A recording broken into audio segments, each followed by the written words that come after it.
Alam mo, Susan, nakakapaso ng init, ano? Napakainit talaga. No, sinabi mo, Kuya Kim, kaya nga tagaktak na naman ang pawis. Kahit konting galaw lang, konting kilos mo lang gano'n, tagaktak ang pawis mo, Pero di ba? hindi may iwasan dyan ang pagpapawis ng ating kili-kili. Hay! Pero para iwas baskil daw, meron daw solusyon. Injection. Aba! Yan ang kwentong inalam ni Bernadette Reyes. Ngayong doble raw ang inaasahang init dahil sa El Nino, ikaw ba ay kili-kili ready? Ang problema umano sa labis na pagpapawis ng kilikili, kaya raw bawasan sa pamamagitan ng sweatox o sweat botox.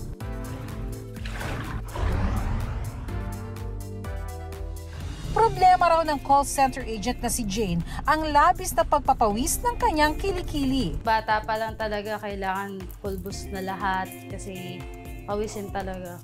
Black lock talaga yung damit ko sa lahat. It's either white or black kasi white, syempre, hindi rin masyadong halata nung basa siya. Dahil sa nalalapit na kasal, sinubukan ni Jane ang injection na sweat botox. Nakakahiya na marami kasing activities kapag ikakasal kay. So, nakakahiya naman na may bridesmaids ka, kasama yung mga ninong-ninang mo, tapos basa-basa yung kilikili. So, nagpa-sweatox ako nun. So, it's not that painful. Naramdaman ko na yung change ng sweatox, probably mga 4 days to 1 week. Dapat alam mo na ang sweatox ay isang cosmetic procedure kung saan tinuturukan ng botox ang parte ng katawan na labis magpawis o may kondisyon na hyperhidrosis, ayon kay Dr. Marife Barnachea. Sa sobrang pagpapawis, even yung environment ay hindi mainit or kahit hindi naman sila nag-exercise, nakaka-experience sila ng sobrang o labis na pagpapawis. Yung iba kasi, kaya siya hyperhidrosis, kahit naka-deodorant sila, nagpapawis pa rin sila. Kadalasang sa kilikili, palad at talampakan daw ito ginagawa. Ang candidates po must be 18 years old and above. Nag-perform kami ng starch test para malaman kung saang area ng underarm mas madaming sweat glands. And then, imamapping namin siya kung saan kami dapat maglagay ng botox. Naglalagay naman kaming anesthesia before the procedure para hindi po masaktan yung patient. Para mabawasan umano ng 80% ang pagpapawis sa kilikili sa loob ng 4 hanggang 6 na buwan, aabot daw ng 20 hanggang 30 turok ng botox sa kilikili kada session. Sa sweatox naman po, ang ginagamit lang ay botox and ang injection po is nasa dermal layer lang siya, which is ang binablock lang natin is yung sweat glands. Hindi po siya lumalalim hanggang sa muscle area, so wala ka pong ma-observe na pang bawas ng fats.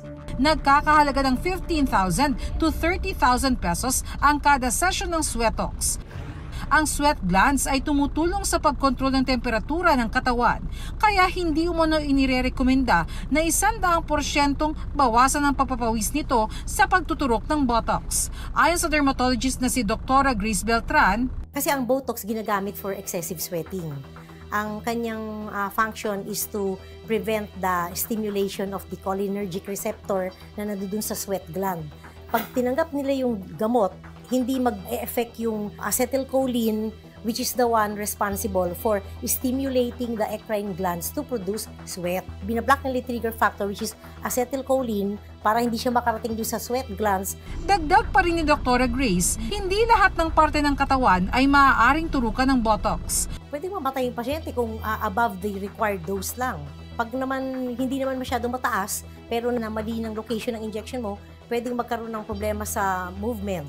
Matapos ang 1 taon, muling sinubukan ni Jane ang sweatox. Ngayon, sobrang init na papawisan ako. So, nakakahiya siya. So, sabi ko, kailangan ko na talagang i-follow up din.